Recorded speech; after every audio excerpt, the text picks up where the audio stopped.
महात्मा गांधी के सुविचार।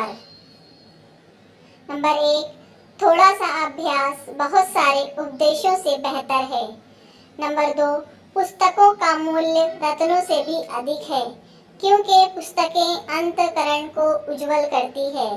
नंबर 3, जिज्ञासा के बिना ज्ञान नहीं होता, दुख के बिना सुख नहीं होता। नंबर 4, यदि मनुष्य सीखना चाहे तो उसकी हर भूल उसे कुछ शिक्षा दे सकती है। नंबर 5, यदि आप दुनिया में सच्ची शांति चाहते हैं तो बच्चों के साथ शुरू करें। नंबर 6, ईमानदार, सौम्य और साहसी बने। नंबर 7, स्वास्थ्य वास्तविक धन है, ना कि सोने और चांदी के टुकड़े।